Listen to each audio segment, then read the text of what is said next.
Hey, good afternoon, everybody. It is September 29th, 2023, and we are in the Old Testament book of 2 Samuel. We're going to read chapter 19 today. All right, so Absalom's coup attempt has failed, and it resulted in Absalom's death at the hand of Joab. Even though David didn't want Absalom hurt, injured, or killed, Joab decided to kill him anyway, when Absalom was helpless. David goes into a funk of mourning for his son, and that's basically where we're starting up now, because Joab comes to him and says, hey, you know what, you're mourning more for him than you are for your own soldiers. I mean, if we'd have all died, you wouldn't have cared, is the message that we're getting.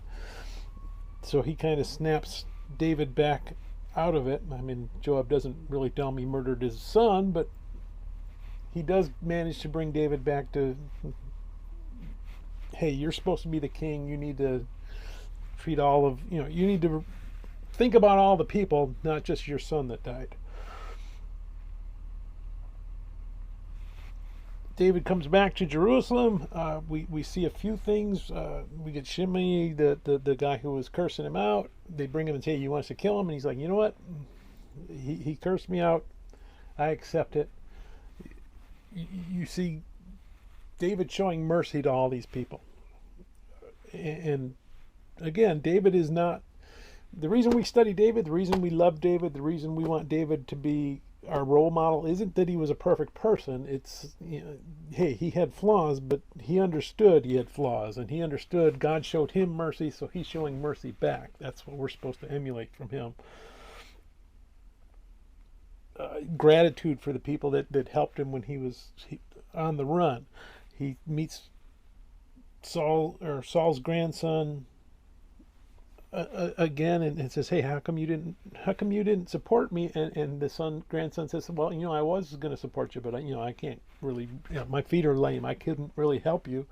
In fact, my servant ran off. And David's now got two stories of what happened there, and he can't decide, so he says, all right, you know what, you guys can split it.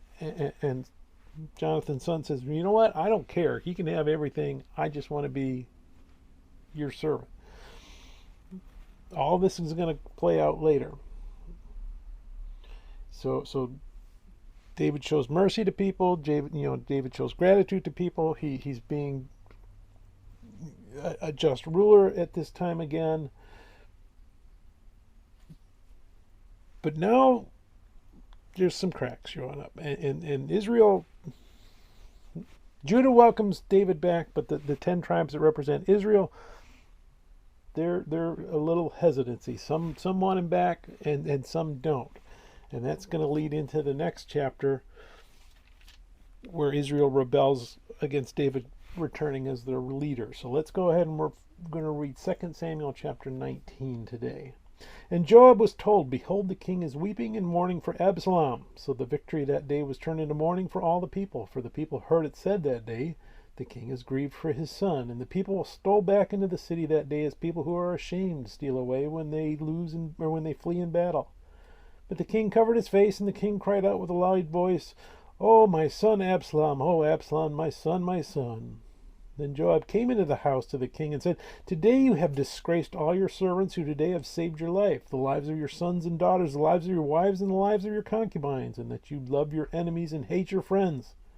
For you have declared today that you regard neither princes nor servants. For today I perceive that if Absalom had lived, and all of us had died today, then it would have pleased you well.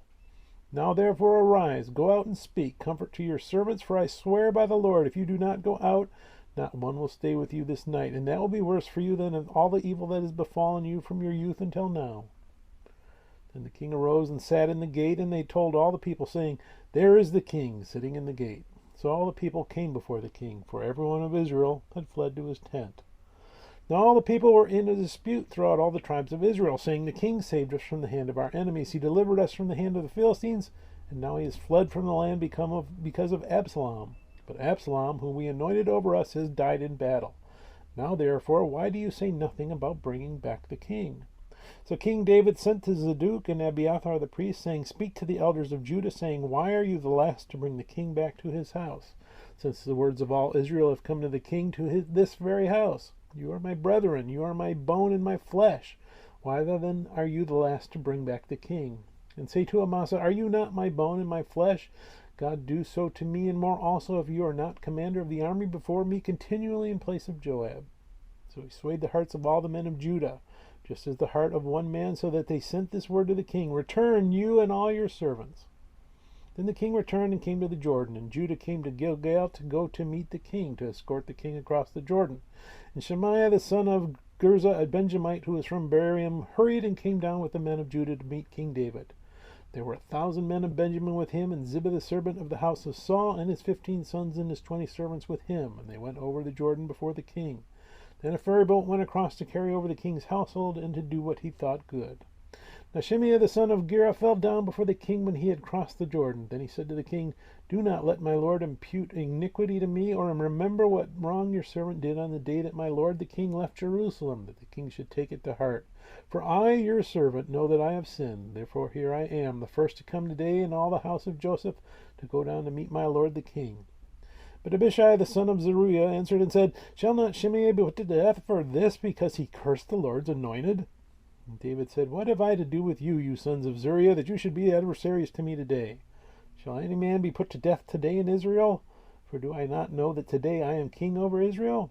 Therefore the king said to Shemaiah, you shall not die. And the king swore to him. Now Mephibosheth the son of Saul came down to meet the king, and he had not cared for his feet, nor trimmed his mustache, nor washed his clothes from the day the king departed until the day he returned in peace.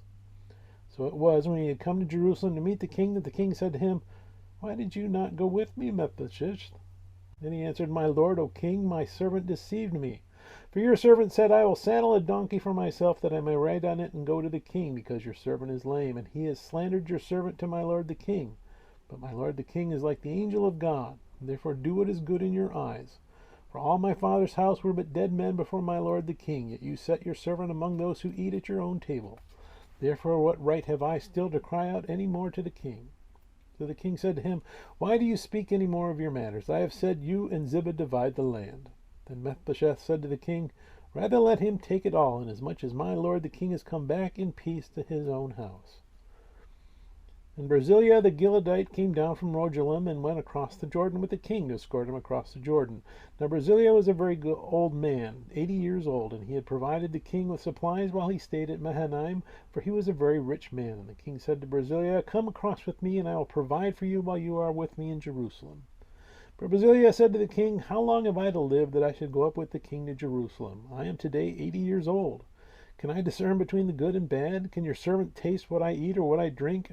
Can I hear any longer the voice of singing men and singing women? Why then should your servant be a further burden to my lord the king? Your servant will go a little way across the Jordan with the king. And why should the king repay me with such a reward? Please let your servant turn back again, that I may die in my own city, near the grave of my father and mother. But here is your servant Chimham. Let him cross over with my lord the king, and do for him what seems good to you. And the king answered, Chimham shall cross over with me, and I will do for him what seems good to you. Now whatever you request of me, I will do it for you.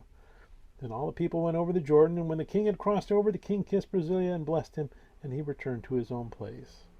Now the king went on to Gilgal, and Chimham went on with him. And all the people of Judah escorted the king, and also half the people of Israel. Just then all the men of Israel came to the king and said to the king, why have our brethren the men of Judah stolen you away, and brought the king, his household, and all David's men with him across the Jordan? So all the men of Judah answered the men of Israel, because the king is a close relative of ours. Why then are you angry over this matter? Have we ever eaten at the king's expense, or has he given us any gift?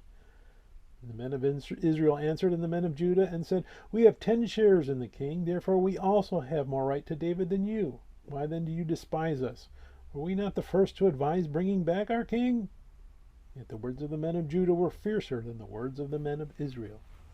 May God bless the reading of his word. May God bless you. Bye.